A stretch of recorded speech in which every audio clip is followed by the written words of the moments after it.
Mais importante do que ter título e nome é ter a essência de Cristo. Unidade não é cantar a mesma música, mas é cantar para a mesma pessoa.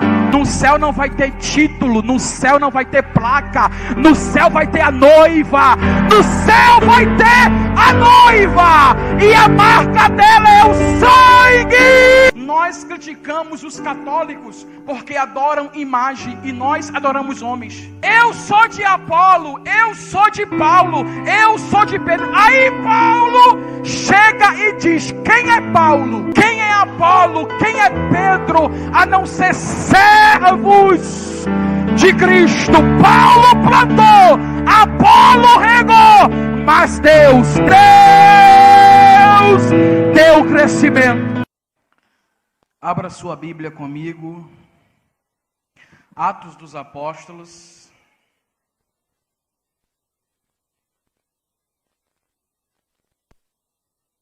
capítulo 2.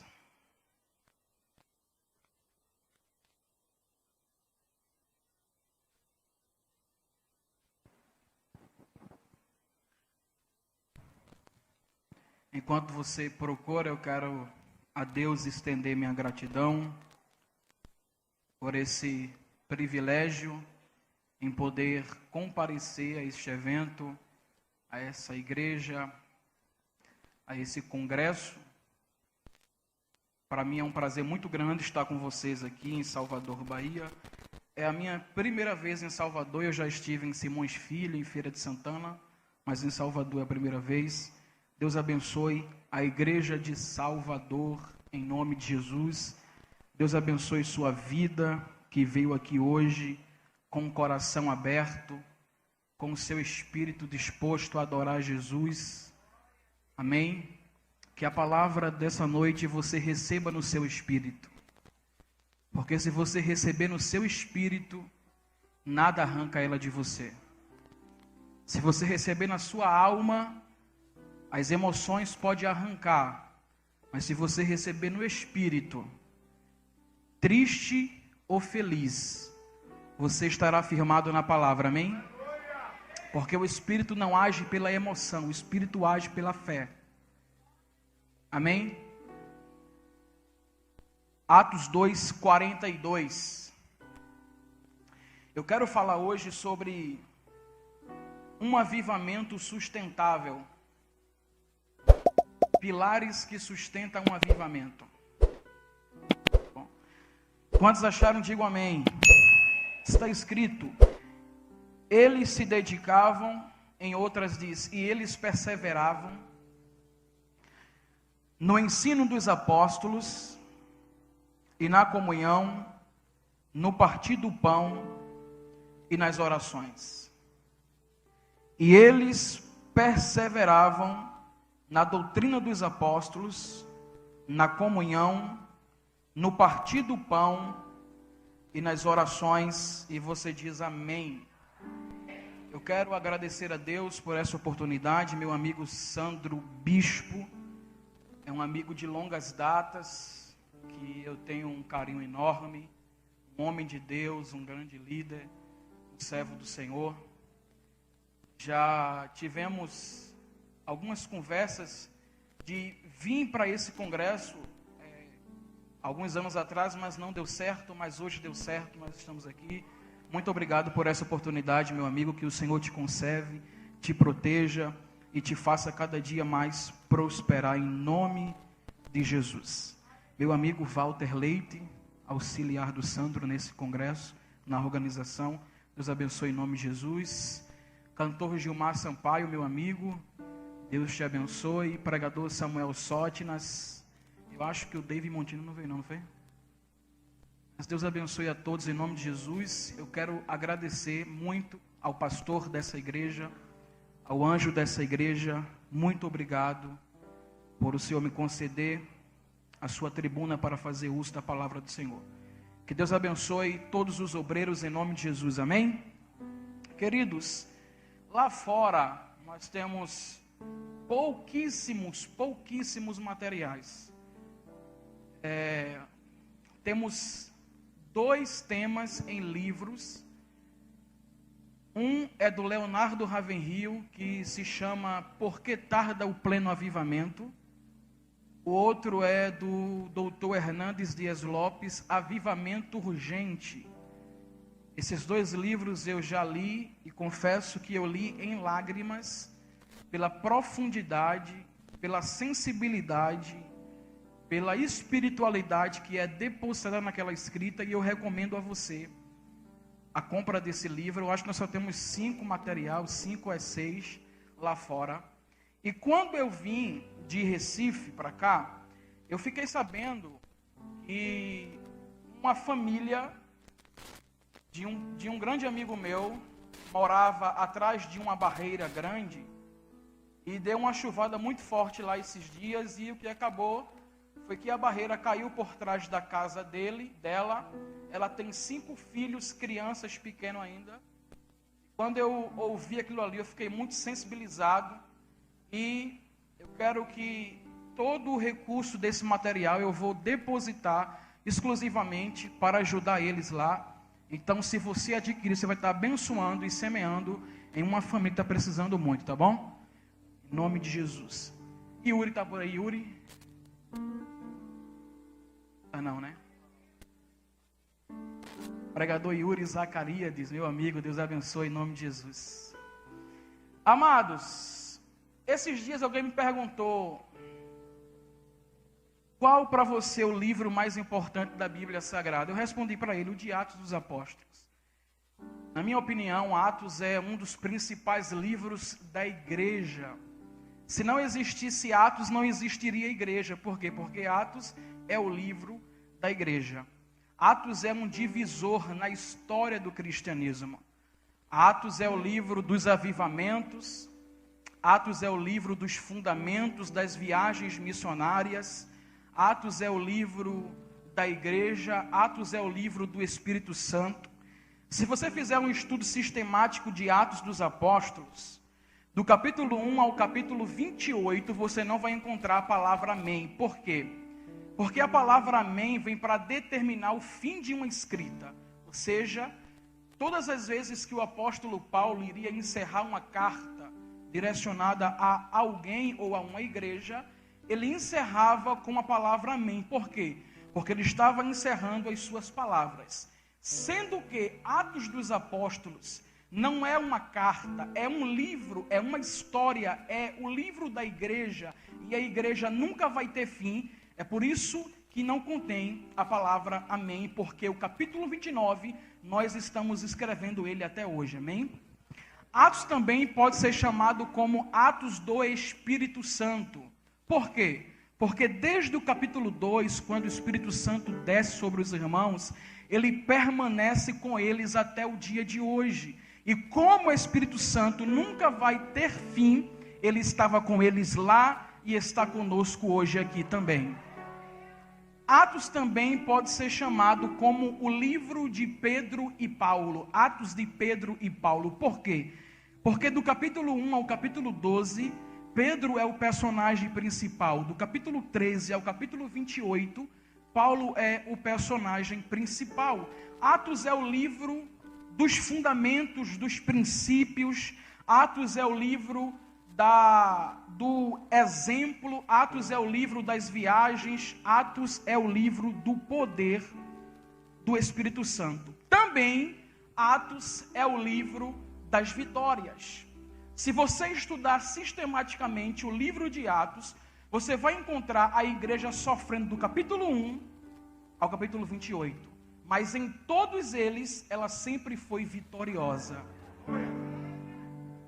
Os apóstolos de Atos sofreram perseguições brutais, perseguições internas e externas, físicas e psicológicas, políticas e religiosas.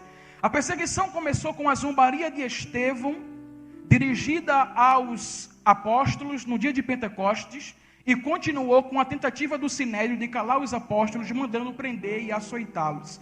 Chegou rápido na morte de Estevão, passando também pela morte de Tiago.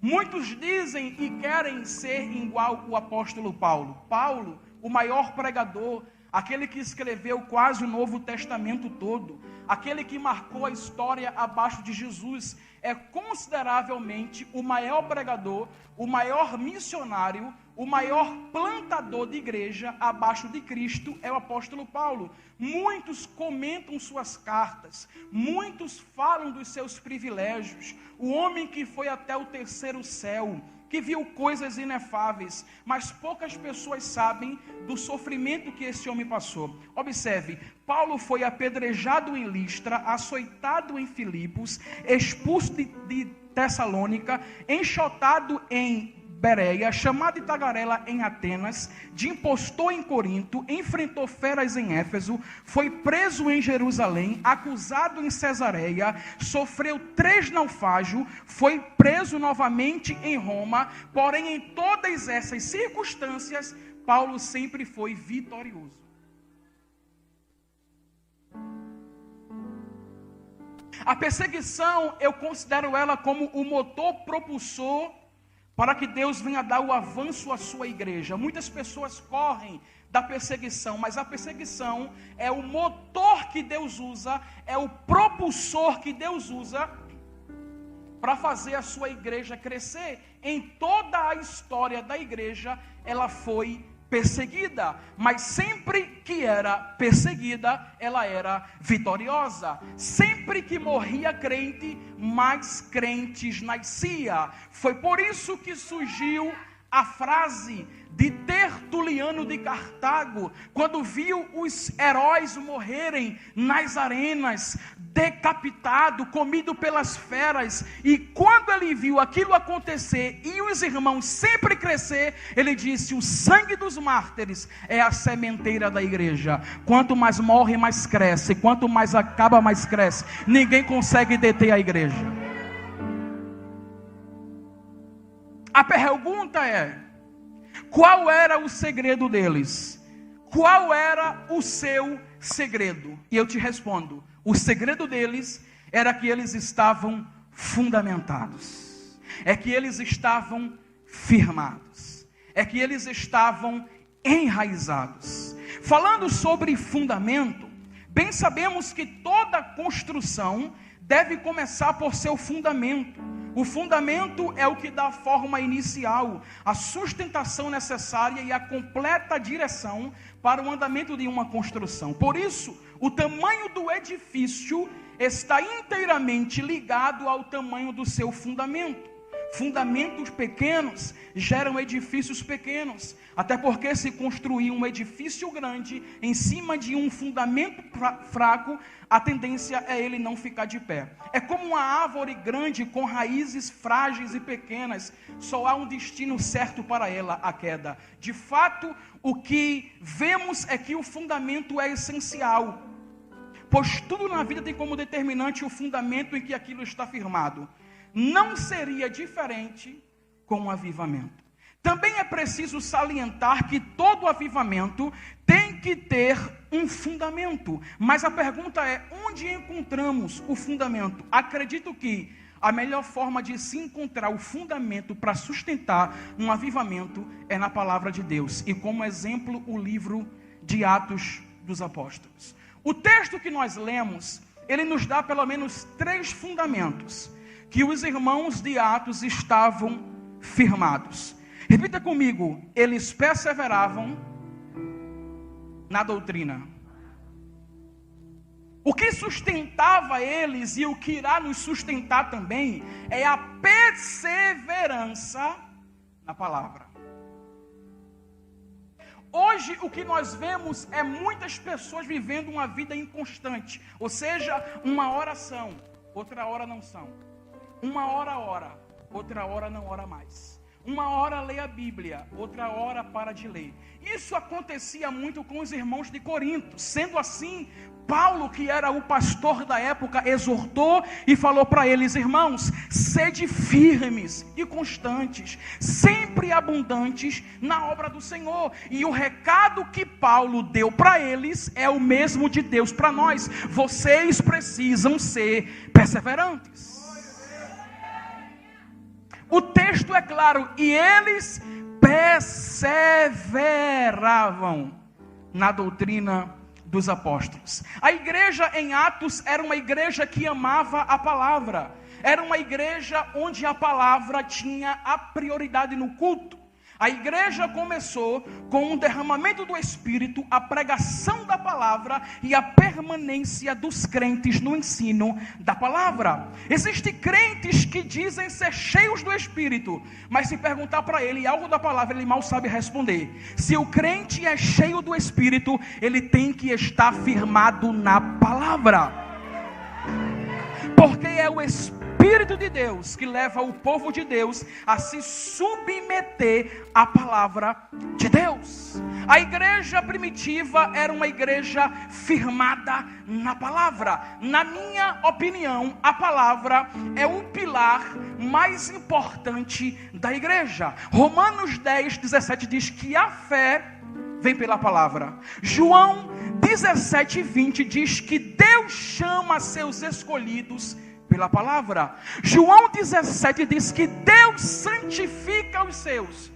pela palavra. 1 Pedro 1,23 diz que os crentes nascem da palavra. 1 Pedro 2,2 diz que os crentes alimentam-se da palavra. Observe a permanência dos apóstolos em Atos na palavra. Se você ler todos os capítulos de Atos, você vai encontrar os irmãos firmados na palavra. Observe, capítulo 2, Pedro prega a palavra após a descida do Espírito. Capítulo 3, Pedro prega após a cura do paralítico. Capítulo 4, os apóstolos pregam após serem ameaçados. Capítulo 5, os apóstolos pregam após serem açoitados. Capítulo 7, Estevão prega um dos maiores e mais completos sermões da história. Capítulo 9, Paulo prega após a sua convenção. Capítulo 10, Pedro prega para Cornélio o que? A palavra. Capítulo 14, Paulo prega em Icônio, Listra e Derbe a palavra. Capítulo 15, os apóstolos pregam para os irmãos de Antioquia. Capítulo 16, Paulo prega na beira do rio, na prisão e na casa do carcereiro. Capítulo 17, Paulo prega em Tessalônica, Paulo prega em Bereia, Paulo prega em Atenas, o que? A palavra. Capítulo 18, Paulo prega em Corinto. 19, ele prega em Éfeso. 20, ele prega na Macedônia e em Mileto. 23, ele prega diante do Sinédrio. 24, ele prega diante de Félix. 25, ele prega diante de Agripa. 27, ele prega à beira de um naufrágio. 28, ele com as mãos presas diante de César prega a palavra.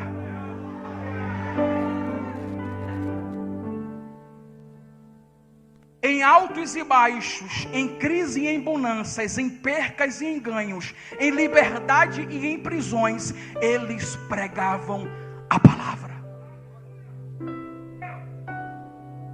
Assim como ele, nós precisamos estar fundamentados na palavra. Muitas igrejas tentam segurar seus crentes com profecias, com revelações, com campanha de água ungida, de rosa do sétimo dia, mas quem firma o crente é a palavra. Pedro disse: para quem irei eu, se só tu tens palavra de vida eterna? É a palavra quem aviva o crente e o deixa avivado. Davi disse: enquanto eu meditava na palavra, uma chama acendeu dentro de mim. É a palavra quem purifica o crente. No Salmo 119, Davi disse: como pode o jovem purificar bem o seu caminho? Ele responde: observando conforme a sua palavra.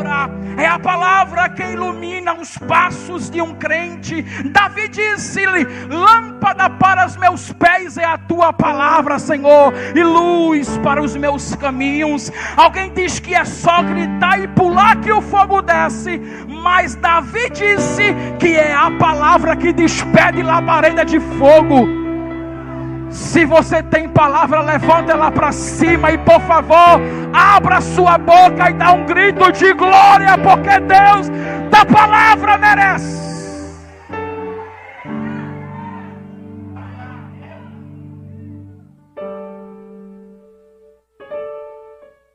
Precisamos estar fundamentados na palavra.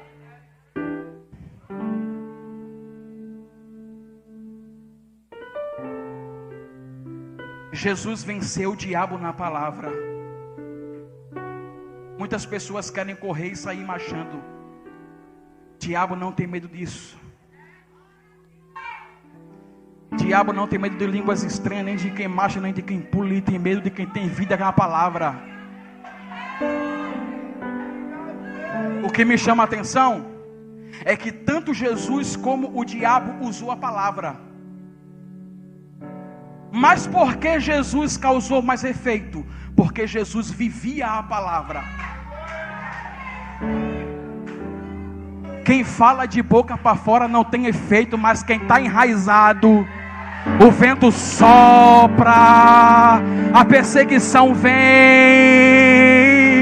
mas ele diz: guardei a carreira, guardei a fé, nada me separará do amor de Jesus.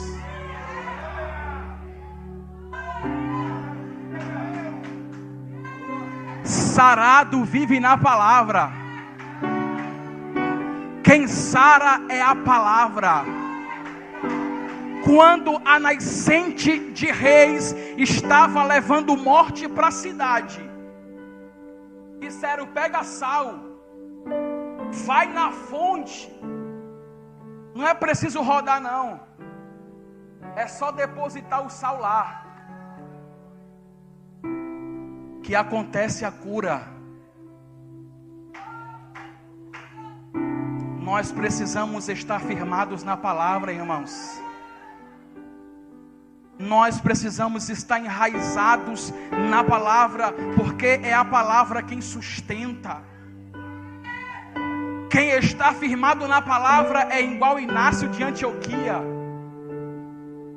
É uma das histórias que eu mais amo. Inácio, bispo de Antioquia. A história diz que ele foi preso. Ele era pastor de igreja. E na prisão,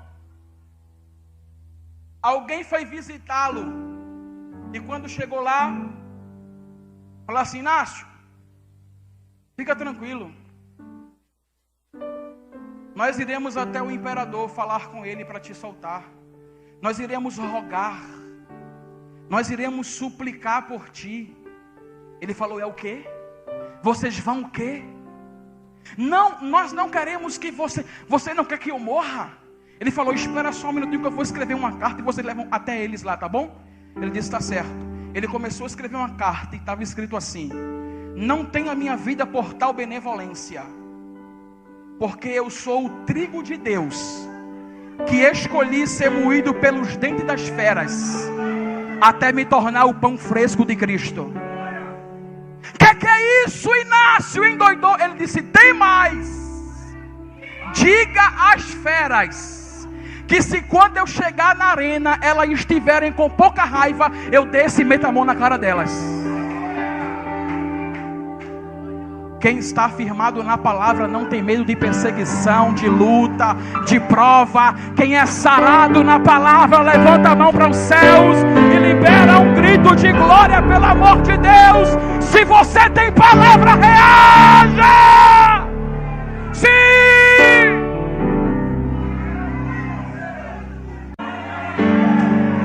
Sim!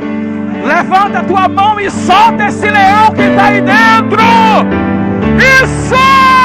Solta esse leão! Sim! A palavra se garante.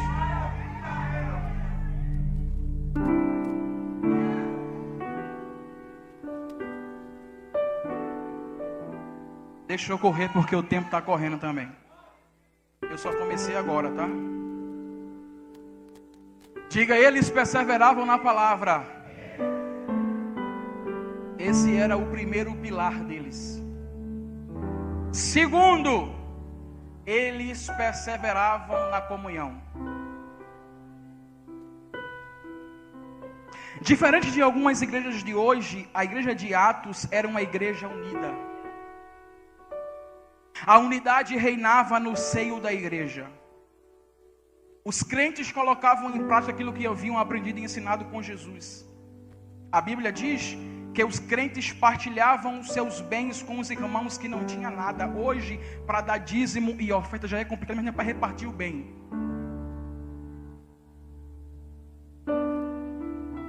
Ajudava quem precisava. Eles eram um exemplo na unidade cristã.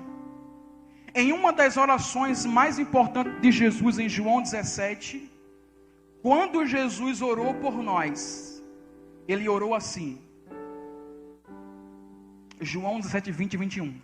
E rogo não somente por estes, mas também por aqueles que pela tua palavra hão de crer em mim, para que todos sejam um, assim como tu, Pai, o és em mim e eu em ti, que também eles sejam um em nós, para que o mundo creia que tu me enviastes. Ei, essa aqui é uma das orações mais importantes de Jesus, quando ele orou por mim e por você. Ele não orou para dar carro nem para dar casa. Ele não orou para fazer ninguém mais famoso do que o outro. Ele orou para que nós sejamos um. Jesus ora para que nós fôssemos um. Para quê? Para que o mundo creia que ele foi enviado. Ei, o mundo só irá crer quando formos um.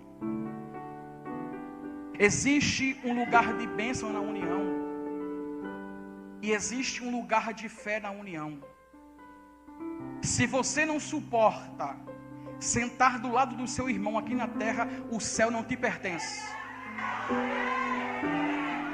Se você não atura olhar para o seu irmão, você não pertence ao céu.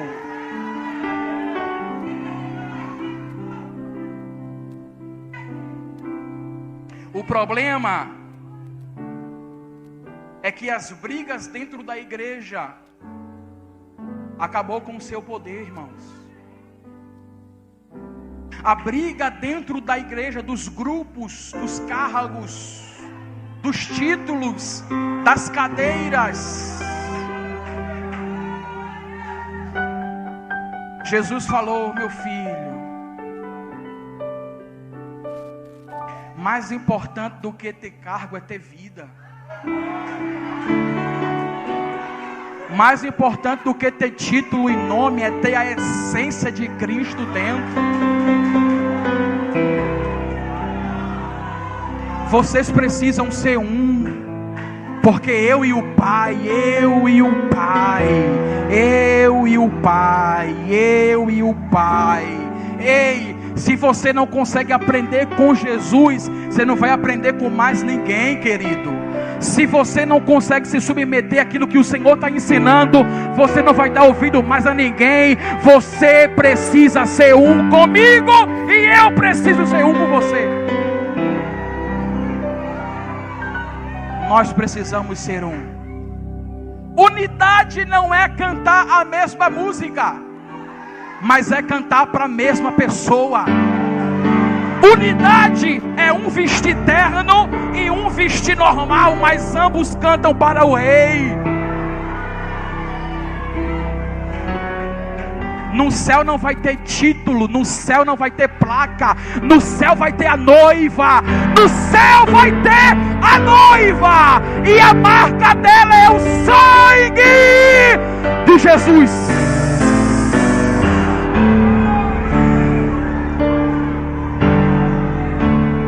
Ramanda shoria mandara so cantora mandaga rasoria mandora maso cantora daga soria mandara. Sim, solta esse leão que está aí dentro, vai! Solta essa fera que está aí dentro! Se você entende que você é um com seu irmão, aperta a mão dele e fala: eu vou para o céu com você, eu não abro mão de você. Sim!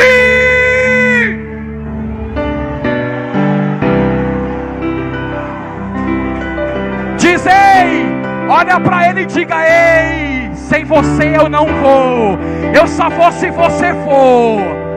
Nós iremos junto. O céu é nosso, o Pai é nosso, o pão é nosso.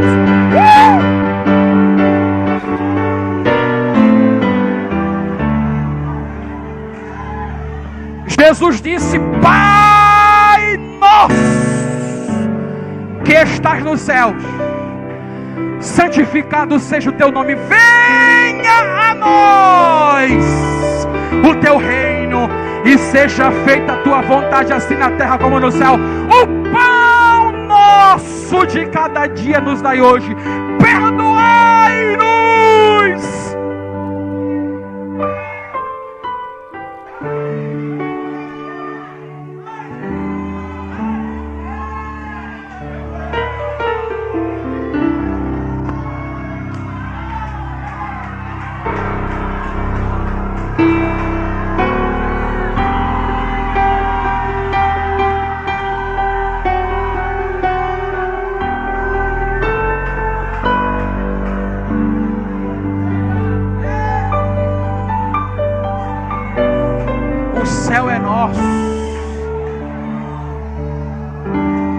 Estou querendo pular daqui em cima, voar, correr aqui, irmão.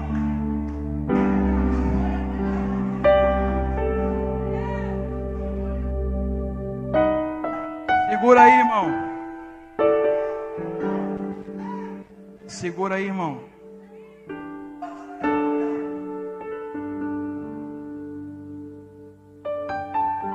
Existe um lugar de bênção e vida e poder na união. Existe um lugar de bênção, diga bênção, vida e poder na união. Salmos 133, está escrito: como é feliz e agradável observar quando os irmãos vivem em união. É como óleo precioso sobre a cabeça, derramado sobre a cabeça e sobre a barba de Arão, até a gola de suas vestes sacerdotais. É como o orvalho de Hermon quando desce sobre os montes de Sião, porque ali o Senhor ordena a bênção e a vida para sempre. A pergunta é: aonde é esse ali? Da bênção, da vida e do poder. Esse ali é na união. Uma igreja que não vive em unidade é uma igreja derrotada. Pode ser grande no tamanho, mas é pequena no poder.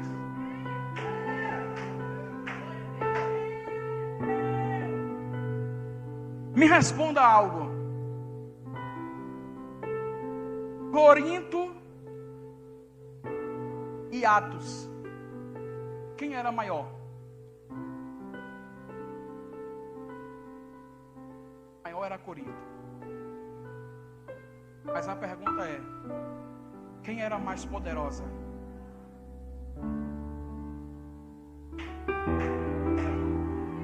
Os irmãos de Corinto processavam um ao outro.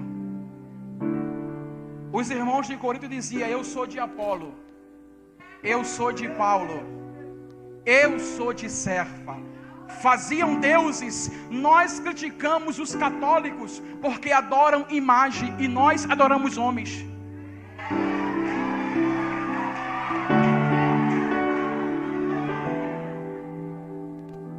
Eu sou de Apolo, eu sou de Paulo, eu sou de Pedro. Aí Paulo chega e diz: quem é Paulo? Quem é Apolo? Quem é Pedro? A não ser servos de Cristo. Paulo plantou, Apolo regou, mas Deus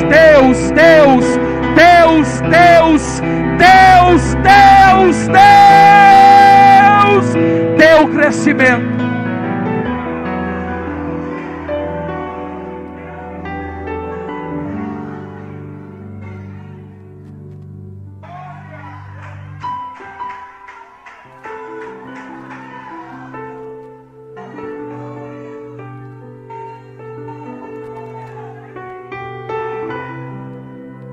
Quando a igreja vive em união, irmão, não tem perseguição, não tem afronta, não tem governo, não tem presidência, não tem nada. Quando a igreja vive em união, ela cresce, ela se multiplica, ela avança. Atos 1, eles eram 500. Atos 2, 120, 380 desistiram. Atos 2, 120. Atos 2, de 120 passou para 3.000. Atos 5, de 3.000 passou para 5.000. Atos 8, 8.000. Atos 2, 47, todos os dias o Senhor acrescentava. Todos os dias havia crescimento. Todos os dias havia multiplicação. A perseguição vinha, a luta chegava, mas ninguém conseguia parar o crescimento da igreja.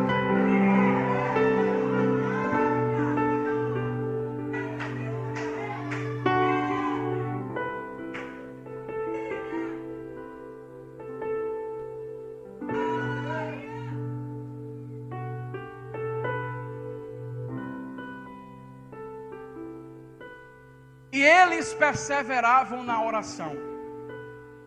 Ei, o Senhor vai te pegar aqui nessa noite. Ele vai virar uma chave dentro de você aqui hoje. Você nunca mais será o mesmo a partir de hoje. Sua vida hoje vai dar uma volta. E você nunca mais será o mesmo. Eu não vim aqui para ser mais um pregador, para pregar mais uma mensagem. Eu vim para ser profeta de Deus. Eu vim para profetizar em tua vida. A partir de hoje você não será mais o mesmo. Você não pregará mais como antes, não cantará mais como antes. O Senhor vai virar uma chave dentro de você. E a partir de hoje o Senhor vai te fazer alguém poderoso nele.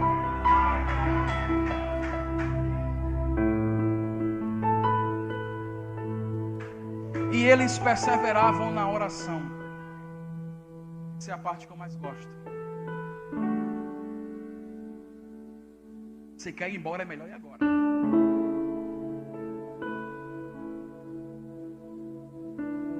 É o que, velho?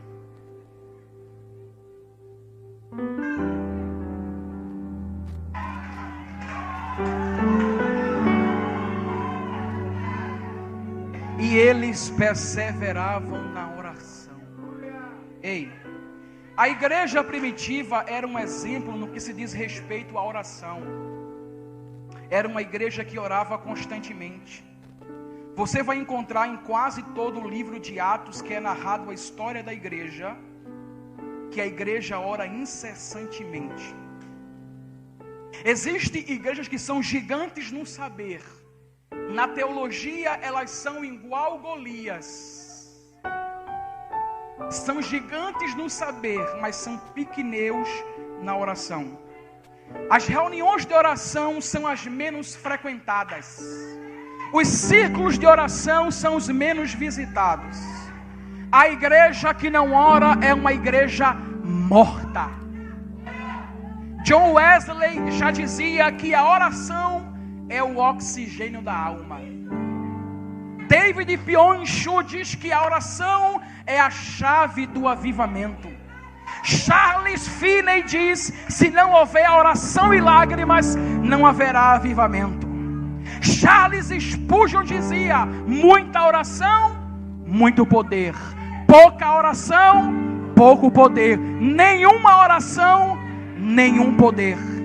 A igreja de Atos era uma igreja que orava. Atos 1:14 diz que todos unânimes permaneceram em oração. Atos 2 diz: e eles perseveravam na oração. Atos 3:1 diz que os líderes vão orar às 3 horas da tarde no ciclo de oração. Atos 4:31 diz que os irmãos sob perseguição oram e o lugar estremece. Atos 6:4 diz que a liderança entende que sua maior prioridade é a oração. Atos 9:11, Paulo ora após a sua convenção. Atos 12:5, Pedro está preso, Tiago morreu, mas a igreja está orando a Deus. Deus envia o anjo e liberta da prisão. Atos 13, do 1 ao 3, a igreja de Antioquia ora e Deus abre as portas da missão mundial. Atos 16:25, Paulo e Silas oram na prisão e Deus abre as portas do cárcere. Atos 20:36, Paulo ora com os presbíteros de Éfeso na praia. Atos 28, Paulo chega em Malta após o naufrágio, beirou a morte, mas em Malta Paulo ora e cura os enfermos. Aí alguém diz: eu quero viver o que eles viviam. Eu quero experimentar o poder que eles experimentavam. E Deus fala: vá orar.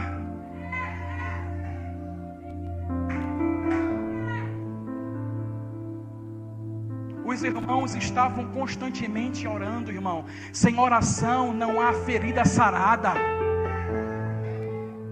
A oração te sara. A oração te cura. Jesus era um homem de oração. Jesus era um homem de oração. A multidão vinha para o aclamar, ele se retirava e ia orar. Hoje, se a multidão vir, o cara quer se exibir, ele quer mostrar seus talentos. Mas quem está firmado em Deus, ele se retrai e vai para a oração. Porque se você não orar, você cai.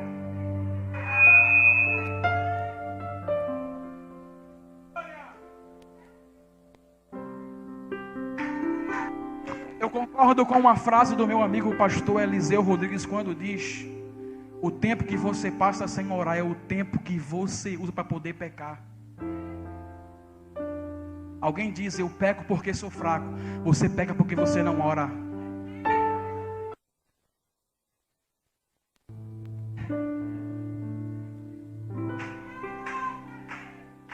É impossível falar sobre oração e não lembrar dos morávios. Sabe quem eram os morávios? Era um grupo que se vendia como escravos, para pregar aos escravos e fazê-los livres.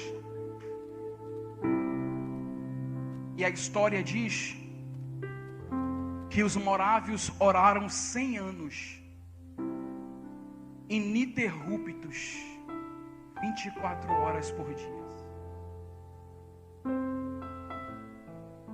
Em poucos anos, eles enviaram mais missionários do que a igreja protestante em 500. Porque a igreja que ora tem poder. A igreja que ora não vence na terra, ela vence nas regiões celestiais. Todo principado é derrotado. Toda obra do inferno cai por terra. E embaixo é só consequências.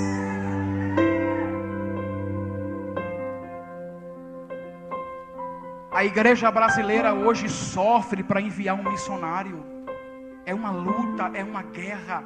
Os morávios eram escravos e enviavam missionários.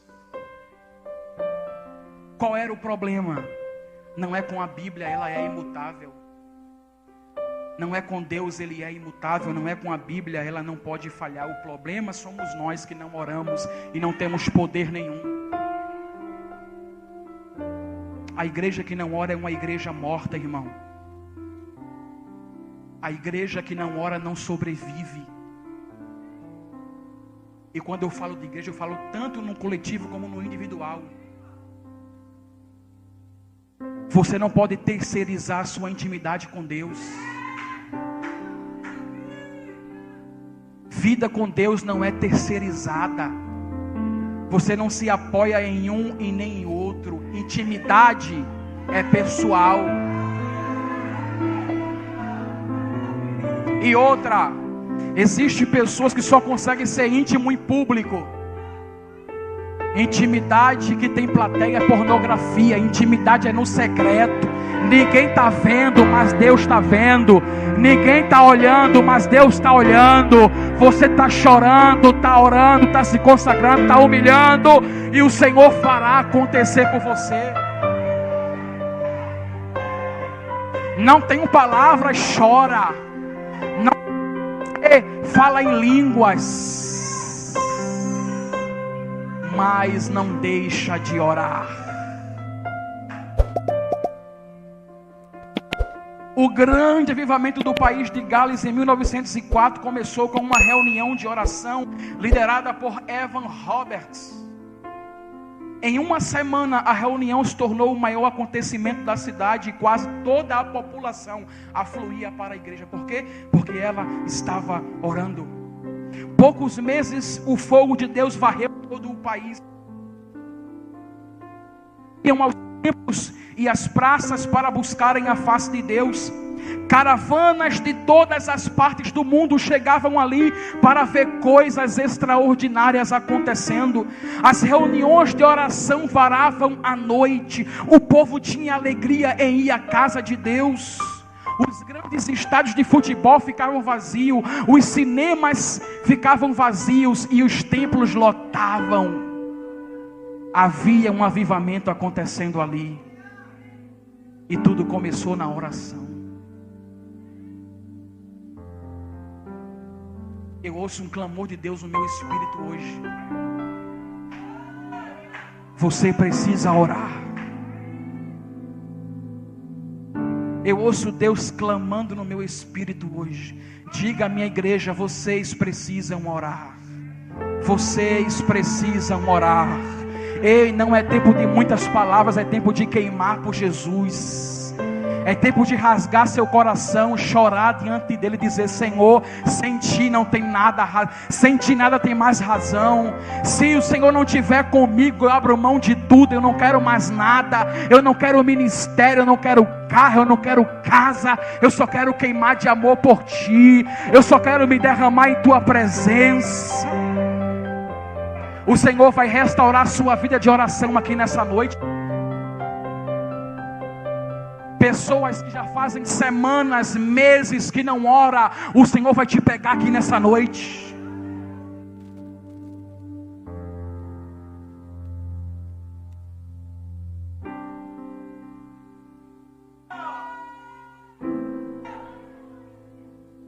Você precisa orar.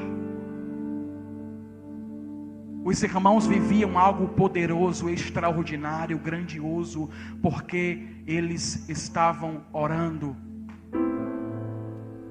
Se você não orar, você é derrotado, você é fracassado, você não vence. Mas se você orar, você tem vitória.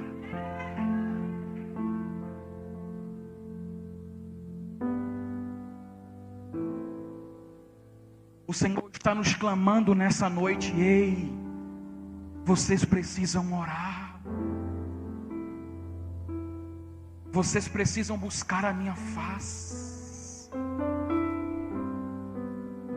Nada nessa vida faz sentido sem Jesus. Você não deve trabalhar apenas. Muitas pessoas servem a Deus pelo serviço e não pelo amor. Deus está falando com você hoje. Eu não quero o seu serviço se não tiver o seu coração nele. Se você não queimar por mim, nada mais faz sentido para você. E há um clamor do Espírito hoje. Volte ao lugar da oração. Ei, sabe aquele cantinho do seu quarto que nunca mais você visitou lá? Aonde você chorava, aonde você rasgava, aonde você queimava, aonde ninguém estava ali para falar, deixa de meninice, mas ali você chorava, babava, clamava, suplicava, ali você falava em línguas e nunca mais você foi lá. Deus está te esperando lá. Deus vai tirar teu sono nessa noite. Hoje você não vai dormir, porque o Senhor vai te pegar hoje. Ele vai virar uma chave dentro de você aqui hoje. Sim.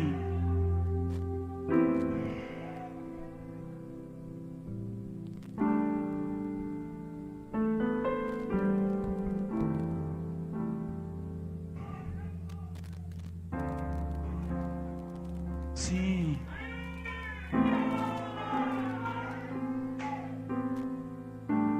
Sim. Isso. Sim. Sim. Seja pego aí agora em nome de Jesus. Eu quero